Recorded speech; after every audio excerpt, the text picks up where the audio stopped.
வாழ்க வளமுடன். ஓம் நமச்சிவாய. அனைத்து தமிழ் உள்ளங்களுக்கும் வணக்கம். நவ கிரகங்களின் அசுர குரு என போற்றப்படுபவர் சுக்கிர பகவான்.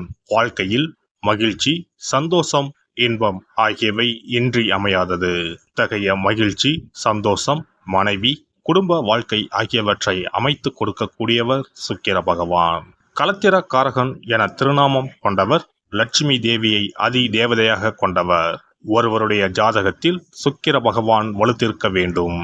ஜாதகத்தில் இவருடைய சேர்க்கையும் நன்றாக இருக்க வேண்டும். இல்லை என்றால் பலவிதமான பாதிப்புகள் ஏற்படும். குறிப்பாக சனி பகவான், ராகு பகவானுடன் சுக்கிர சேர்க்கை ஏற்பட்டால் அந்த ஜாதகரின் இல்லற வாழ்க்கை சிறப்பாக அமையாது. பல பாதிப்புகள் ஏற்படும். சுப கிரகங்களில் பார்வை இருந்தால் மட்டுமே பாதிப்புகள் சற்றே குறையும்.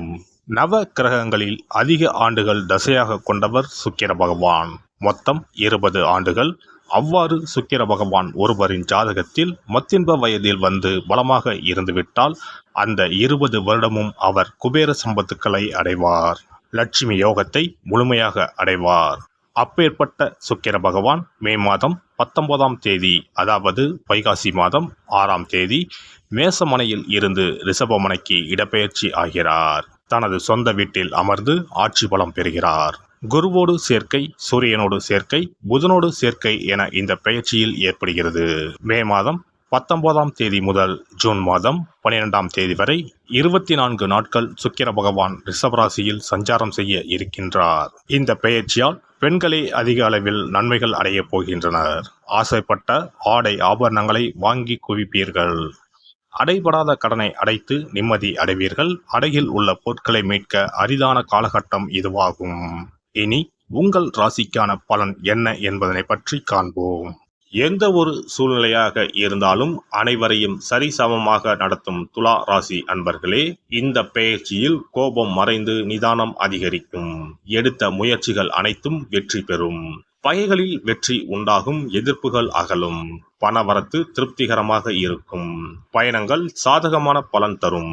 அடிக்கடி வெளியூர் பயணங்கள் ஏற்படும். தொழில் வியாபாரத்தில் ஈடுபட்டு இருப்பவர்களுக்கு வசூலாக வேண்டிய கடன் பாக்கிகள் வசூலாகும்.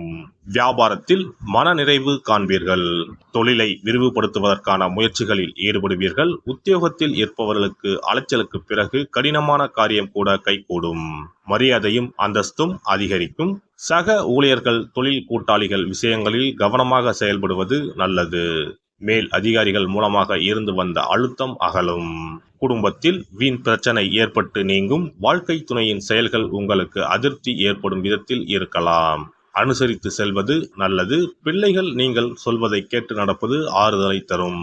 குடும்பத்தில் சுப நிகழ்ச்சிகளுக்கான தடைகள் அகலும். பெண்கள் கோபத்தை குறைத்துக் கொள்வது நன்மை தரும். எதிர்ப்புகள் விலகும். பயணங்கள் சாதகமான பலன் தரும். அரசியல்வாதிகளின் பதவிகளுக்கு நெருங்கிய நண்பர்கள் மூலமாகவே சில இடையூறுகள் ஏற்படலாம். அதனால் எவரிடமும் மனம் திறந்து பேச வேண்டாம். மற்றபடி தொண்டர்கள் உங்கள் பேச்சை கேட்டு நடப்பதால் உற்சாகம் அடைவீர்கள். உங்கள் செயல்களை நேர்த்தியாக செய்வீர்கள். கலைத்துறையினரை பொறுத்தவரை சுமாரான வாய்ப்புகளையே பெறுவீர்கள். ரசிகர்களின் ஆதரவும் எதிர்பார்க்கும் அளவுக்கு இருக்காது. புகழை தக்க வைத்துக் கொள்ள சீரிய முயற்சிகளை மேற்கொள்ள வேண்டி இருக்கும். மாணவர்கள் சக மாணவர்களிடம் பழகும் போது கோபப்படாமல் சாதுரியமாக பேசுவது நன்மை தரும். கல்வியில் வெற்றி பெற கூடுதல் நேரம் ஒதுக்கி படிப்பது நல்லது. நட்சத்திர பலன்கள். சித்திரை நட்சத்திரம். இந்த பெயர்ச்சியானது உடல் ஆரோக்கியத்தை தரும்.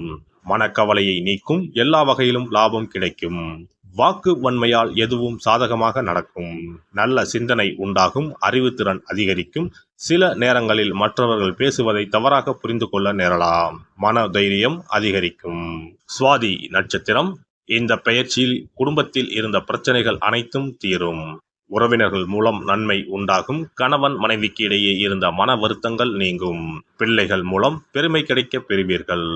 மனதில் மகிழ்ச்சி உண்டாகும். பிரச்சனைகள் இருந்தாலும் அமைதிக்கு குறைவு இருக்காது. விசாகம் நட்சத்திரம். வெளியூர் பயணங்கள் செல்ல வேண்டி வரலாம். கடன் தொல்லை கொஞ்சம் கொஞ்சமாக குறையும். பயணம் செய்யும் போது உங்களது உடைமைகளை பத்திரமாக பார்த்து கொள்வது நல்லது. தொழில் வியாபாரம் சிறப்பாக நடக்கும். போட்டிகள் குறையும். புதிய வாடிக்கையாளர்கள் கிடைப்பார்கள். வெள்ளிக்கிழமையில் பெருமாள் கோவிலில் தாயாருக்கு தீபம் ஏற்றி வணங்க எதிர்பார்த்த காரியங்கள் நன்றாக நடந்து முடியும். பணவரத்து கூடும். இனி சுக்கிர பகவானின் அருளை முழுமையாக பெற வெள்ளிக்கிழமையில் செய்ய வேண்டிய வழிபாடு என்ன என்பதனை பற்றி காண்போம். வெள்ளிக்கிழமை என்பது தெய்வ வழிபாட்டிற்கு உரிய நாளாகும். அதிலும் குறிப்பாக மகாலட்சுமியை வழிபடுவதற்கு சிறப்பான கிழமையாக கருதப்படுகிறது. நமக்கு செல்வத்தை வாரி வழங்கக்கூடிய மகாலட்சுமி தேவியும் குபேரனும் நம்முடைய பூர்வ ஜென்ம கர்ம வினைக்கு ஏற்ப பலாபலன்களை கொடுக்கிறார்கள்.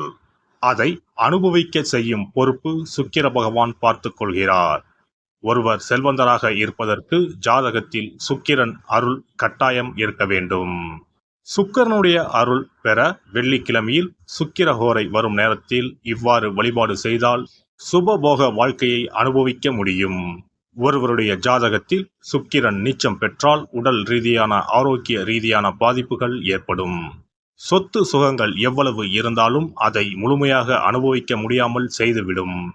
பெரிய பெரிய பணக்காரர்களை எடுத்துக்கொண்டால் அவர்களிடம் எவ்வளவு காசு கொட்டி கிடந்தாலும் சுக்கிர தசை இல்லை என்றால் அவ்வளவு பணமும் வீண் விரயமாகத்தான் போகும். குறிப்பாக மருத்துவ செலவுகள் செய்தே சொத்துக்கள் அழியும் நிலை வரும். இதற்கு சுக்கிர பகவானுடைய வழிபாடு நல்ல ஒரு பலனை கொடுக்கும். சுக்கிர பகவானுக்கு வெள்ளிக்கிழமை என்பது உரிய தினமாகும். சுக்கிரன் அருள் பெற வீட்டில் வெள்ளி பொருட்களை பயன்படுத்துவது நலமாகும். வெள்ளியில் சுக்கிரன் வசிப்பதாக ஐதீகம் உள்ளது. வெள்ளி பொருட்கள் கொண்டு பூஜை செய்தால் சகல சௌபாக்கியங்களும் உண்டாகும். சுக்கிர வழிபாடு செய்ய நினைப்பவர்கள் காலை 6 மணி முதல் 7 மணி வரையிலான காலம் சுக்கிரஹோரை ஆகும். அதனை தவறவிட்டால் மதியம் 1 மணி முதல் 2 மணி வரை சுக்கிரஹோரை நிகழ்கின்றது.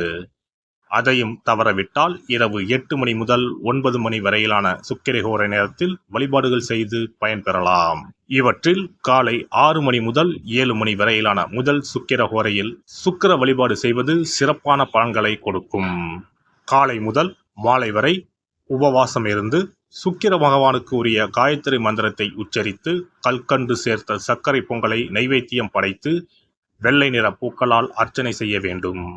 சுக்கிர தசை நடப்பவர்களும் சுக்கிரன் நீச்சம் பெற்ற ஜாதகக்காரர்களும் இந்த வழிபாடு செய்வது சிறப்பான பலன்களை கொடுக்கும். சுக்கிர தசை நடக்கும் பொழுது சுக்கிர வழிபாடு செய்து வர வருமானத்தை சுகமான வாழ்க்கை வாழ்வதற்கு உரிய வகையில் பயணிக்க செய்யும். வீடு நிலம் வாங்குவது, ஆடம்பர பொருட்கள் சொத்துக்கள் போன்றவற்றை வாங்க வைக்கும்.